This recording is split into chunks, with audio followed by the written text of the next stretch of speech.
Bismillah, alhamdulillah, wassalatu wassalamu ala rasulillah wa ala alihi wa sahbihi wa mawala. Ini adalah kitab Sahih Muslim yang disyarah oleh Al-Imam An-Nawawi rahimahullahu ta'ala. Jika kita baca di sini, Sahih Muslim, kitab Sahih Muslim, bisyarhil Imami Muhyiddin An-Nawawi, yang disyarah oleh Al-Imam Muhyiddin An-Nawawi, Al-Mutawaffa, yang meninggal dunia, sanata sittin wa sab'ina wa sittimi'ah minal hijrah, yang meninggal dunia pada tahun 676 Hijriah. Al-Musamma, kitab syarah yang ditulis oleh Imam An-Nawawi ini dikenal dengan nama Al-Minhaj. Kitab Al-Minhaj itu Syarhu Sahih Muslim ibn al-Hajjaj, syarah Sahih Muslim bin al-Hajjaj.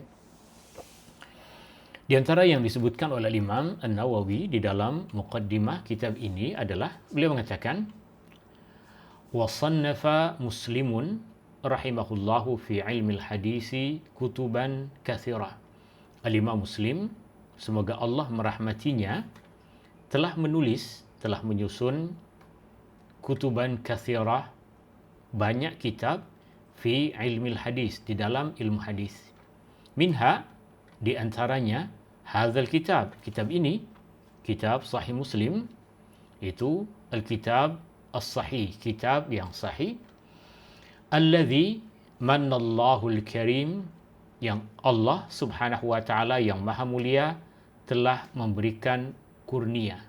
Manna, telah memberikan limpah kurnia.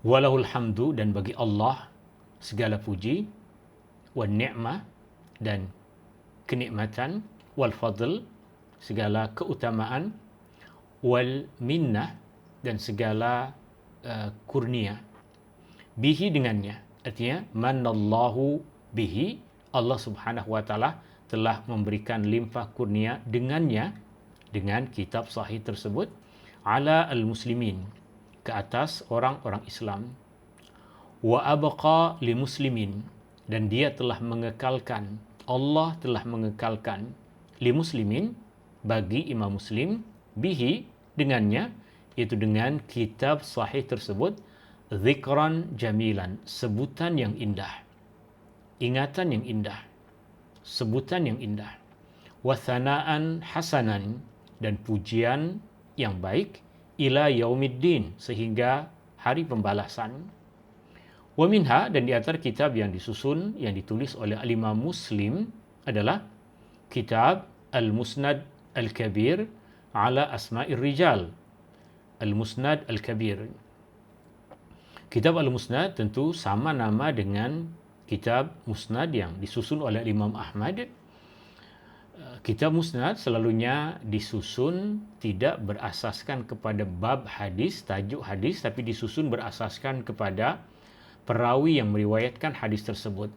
Maka Imam Muslim pun ada kitab tersebut, kitab Al-Musnad Al-Kabir ala Asma'ir Rijal, yang disusun berasaskan kepada nama-nama Ar-Rijal, iaitu para periwayat hadis. Wa kitab, dan juga kitab di antara yang disusun oleh Imam Muslim adalah Al-Jami Al-Kabir ala Al-Abwab.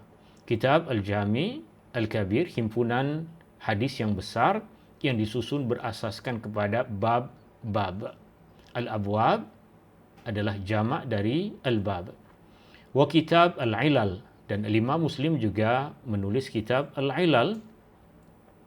Al-Ilal adalah perkara-perkara yang tersembunyi di dalam hadis yang menyebabkan hadis tersebut dinilai sebagai hadis yang lemah. Perkara yang tersembunyi sama ada di dalam lafaz hadis ataupun di dalam periwayat hadis, para perawi hadis, yang diketahui oleh para ulama yang menyebabkan hadis-hadis tersebut dinilai sebagai hadis yang lemah. Ianya dinamakan sebagai Al-Ilal. Dan Al-Imam Muslim ada menulis kitab berkaitan dengan tajuk tersebut. Wa kitab Awham Al-Muhaddithin, Awhamul Muhaddithin, kitab kekeliruan, kecelaruan Al-Muhaddithin, para ulama hadis. Ianya adalah kitab yang di dalamnya tersusun beberapa ataupun banyak kekeliruan yang disebutkan oleh para ulama hadis. Terkadang ada ulama hadis yang tersilap dalam menyebutkan nama, terkadang ada ulama hadis yang tersilap dalam menyebutkan lafaz hadis, maka perkara-perkara tersebut dihimpunkan oleh Imam Muslim di dalam kitab Awham Al-Muhaddithin wa kitab At-Tamyiz.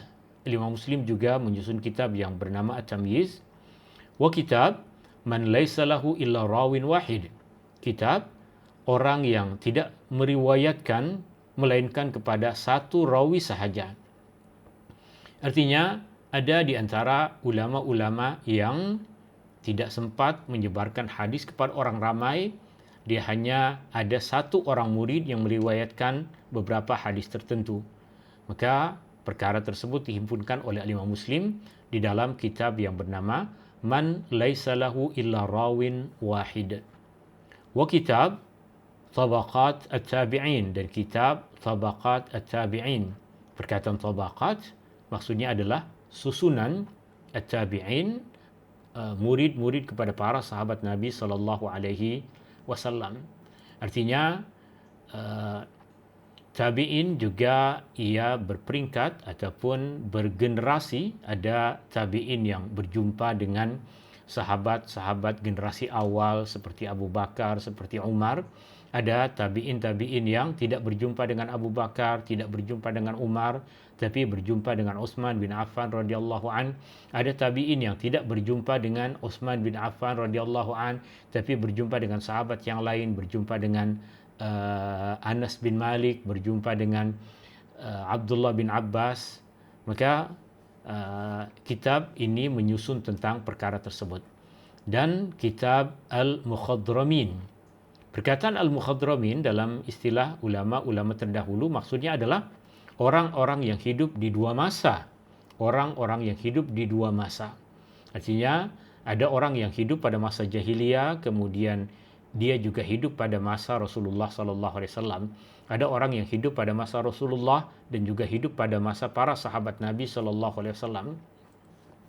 Orang-orang seperti Ka'bul Ahbar di antara orang-orang yang dia lahir pada masa Rasulullah sallallahu alaihi wasallam tapi tidak berjumpa dengan Rasulullah sallallahu alaihi wasallam. Dia hidup pada masa Rasulullah dan pada masa sahabat, tidak berjumpa dengan Rasulullah tapi berjumpa dengan para sahabat. Mereka dinamakan sebagai Al-Mukhadramin. Demikian juga orang-orang yang lahir pada masa para sahabat Nabi sallallahu alaihi wasallam, tak berjumpa dengan para sahabat tapi berjumpa dengan para tabi'in, maka mereka dinamakan sebagai Al-Mukhadramin. Wa ghairu dzalik, dan juga banyak kitab-kitab lain yang disusun oleh Al-Imam Muslim bin Hajjaj rahimahullahu ta'ala. Kita akan berjumpa lagi dengan tajuk yang lain, insya-Allah.